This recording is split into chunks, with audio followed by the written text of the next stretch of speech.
ছোট্ট বন্ধুরা, আমরা যদি প্রথম শ্রেণীর গণিত বইয়ের ৪৩ পৃষ্ঠার একদম উপরে লক্ষ্য করি, এখানে শুরুতেই বলা হয়েছে বিয়োগের ধারণা।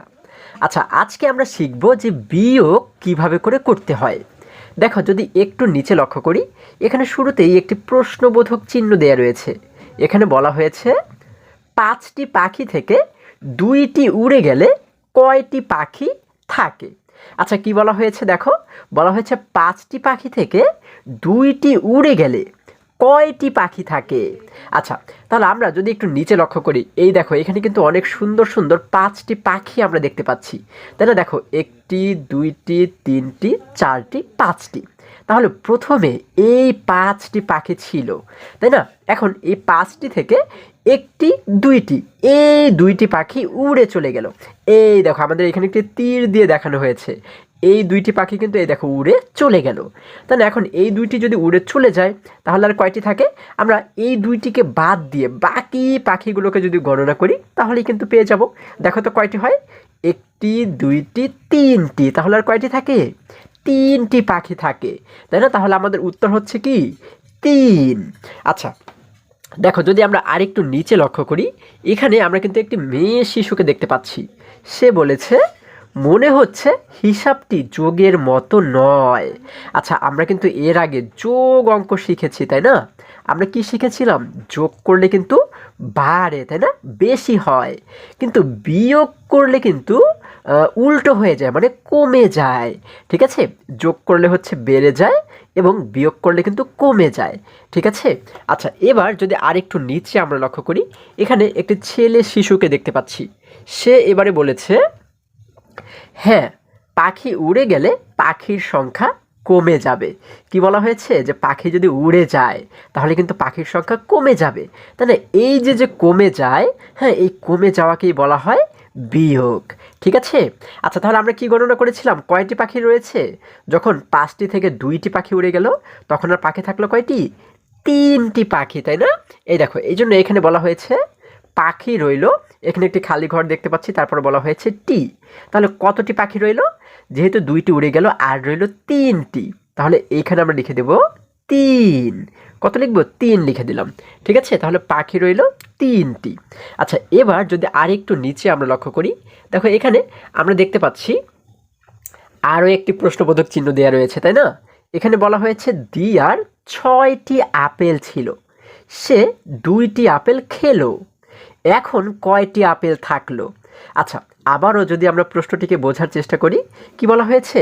দিয়ার কিন্তু প্রথমে ৬টি আপেল ছিল। হ্যাঁ, সেই ৬টি আপেল থেকে ২টি আপেল খেলো। এখন সে যখন ২টি আপেল খেয়ে ফেললো, তখন আর কয়টি আপেল থাকলো সেটি কিন্তু বের করতে বলা হয়েছে। এটিও কিন্তু আগের অঙ্কের মতোই একদমই সহজ, তাই না? এই দেখো, আমরা এই নিচে মোট কয়টি আপেল দেখতে পাচ্ছি? ১টি ২টি ৩টি ৪টি ৫টি ৬টি। আচ্ছা, তাহলে এই ৬টি আপেল কিন্তু প্রথমে তার ছিল, তাই না? এইখান থেকে সে কী করলো? ১টি আপেল ২টি আপেল, এই ২টি আপেল সে খেয়ে ফেললো। এই দেখো, আমরা কিন্তু দেখতে পাচ্ছি এই আপেলটা কিন্তু খাওয়া হয়ে গেছে, তাই না? এই দুটি কিন্তু খাওয়া হয়ে গেছে। যখন ২টি আপেল সে খেয়ে ফেললো, তখন তার আর কয়টি আপেল থাকলো আমরা কিভাবে বের করব? এই বাকিগুলোকে যদি গণনা করি, তাহলেই কিন্তু পেয়ে যাব, তাই না? তাহলে চলো গণনা করে দেখি। ১টি ২টি ৩টি ৪টি, কয়টি থাকলো? আর কিন্তু ৪টি আপেল তার থাকলো। এটিই কিন্তু আমাদের উত্তর, তাই না? খুবই সহজ কিন্তু। আচ্ছা, তাহলে দেখো এখানে বলা হয়েছে ৬টি ছিল, প্রথমে কয়টি ছিল? ৬টি কিন্তু ছিল। ৬টি থেকে ২টি খেলো। এই যে ৬টি থেকে কিন্তু ২টি খেলো। তাহলে ২টি খাওয়ার পরে আমরা একটু আগে কি গণনা করেছি? কয়টি থাকলো? ৪টি থাকলো, তাই না? থাকলো, এখানে একটি খালি ঘর দেখতে পাচ্ছি, তারপরে বলা হয়েছে টি, অর্থাৎ কয়টি থাকলো? ৪টি। আমরা এই খালি ঘরে লিখে দেব ৪। থাকলো ৪টি। দেখো কত সহজে আমরা এটিকে সমাধান করে ফেললাম। আচ্ছা, এবার যদি আরেকটু নিচে আমরা লক্ষ্য করি, এখানে দেখো আমরা নীল রঙের একটি বক্স দেখতে পাচ্ছি, তাই না? এখানে আমাদের এই দেখো এই জায়গাতে অনেকগুলো বৃত্ত দেখানো হয়েছে, তাই না? আমাদের আপেল ছিল কয়টি? প্রথমে কিন্তু ৬টি আপেল ছিল। 6টি আপেলের জন্য আমরা কি করলাম, এখানে 6টি বৃত্ত দিয়ে দিলাম। হ্যাঁ, দেখো 1টি 2টি 3টি 4টি 5টি 6টি। এখন এই 6টি আপেল থেকে সে কয়টি আপেল খেয়ে ফেললো, 2টি আপেল যেহেতু খেয়েছিল, এই জন্য এই দেখো 2টি বৃত্তকে আমরা উল্টো দিক থেকে আলাদা করে ফেললাম, 1টি 2টি। এই যে এই 2টির পাশে আমরা কিন্তু একটি, দেখো এখানে আমরা কি করলাম, এই পর্যন্ত কেটে দিলাম, তাই না? কেটে কিন্তু এই দুটিকে আমরা আলাদা করে ফেললাম। এখন এই পাশে আর কয়টি থাকলো, 1 2 3 4, কয়টি, 4টি থাকলো। তাহলে এটি কিন্তু আমাদের উত্তর, তাই না? তাহলে এবারে বলা হয়েছে কি, আমরা লিখি, যেহেতু প্রথমে 6টি আপেল ছিল এই জন্য লিখবো 6। হ্যাঁ, আর যখন কমে যায় তখন আমরা কি করি, বিয়োগ করি। তাহলে দেখো এই যে যে চিহ্নটি আমরা দেখতে পাচ্ছি, যে সোজা একটি দাগ দেখতে পাচ্ছি, এটিকেই বলা হয় বিয়োগ। ঠিক আছে, তাহলে আমরা এখানে একটি বিয়োগ চিহ্ন দিলাম। তারপর 6টি আপেল থেকে কয়টি আপেল খাওয়া হয়েছিল, 2টি। এই 2টির জন্য আমরা এখানে লিখলাম 2। ঠিক আছে, আচ্ছা যখন 6টি আপেল থেকে 2টি আপেল খাওয়া হয়ে গেল, তখন আর থাকলো কয়টি, আরও থাকলো 4টি। এই জন্য আমরা একটি সমান চিহ্ন দিয়ে, এই চিহ্নটাকে বলা হয় সমান, সমান চিহ্ন দিয়ে লিখে দিলাম 4। ঠিক আছে, তার মানে আর 4টি আপেল রয়ে গেল। তাহলে আমরা কি লিখলাম, 6 বিয়োগ 2 সমান 4। এখন এটিকে বলা হয়েছে যে আমরা পড়ি, এটিকে আমরা কিভাবে পড়ব, 6 বিয়োগ 2 সমান 4, এইভাবে পড়তে হয়। ঠিক আছে, আচ্ছা এবার বলা হয়েছে বিয়োগ করে যে সংখ্যা পাওয়া যায় তা হলো বিয়োগফল। কি বলা হয়েছে, বিয়োগ করে যে সংখ্যা পাওয়া যায় তা হলো বিয়োগফল। অর্থাৎ এই যে 6টি আপেল থেকে 2টি আপেল যেহেতু বিয়োগ হয়ে গেল, হ্যাঁ, তারপরে থাকলো কত, 4টি, তাই না? এই 4 হচ্ছে কি বিয়োগফল। ঠিক আছে, আচ্ছা এখন এই পাশে যদি আমরা লক্ষ্য করি, এখানে কিন্তু একটি মেয়ে শিশুকে দেখতে পাচ্ছি। সে কি বলেছে, এই দেখো উপরে যে চিহ্নটি দেখতে পাচ্ছি এটিকে বলা হয়েছে বিয়োগ, এটিকে বলা হয় কি বিয়োগ। এবং এই দেখো আমরা উপরে একটি দাগ নিচে একটি দাগ পাশাপাশি দেখতে পাচ্ছি, তাই না? তাহলে এটিকে বলা হয় সমান, এটিকে কি বলা হয়, সমান। তাহলে এই চিহ্নগুলো তোমাদের কিন্তু অবশ্যই মনে রাখতে হবে।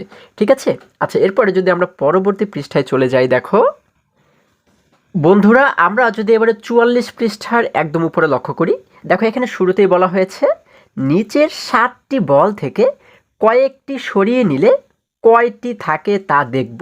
আচ্ছা কি বলা হয়েছে, নিচের 7টি বল থেকে, এখানে কিন্তু আমরা গণনা করলে দেখব মোট 7টি বল রয়েছে।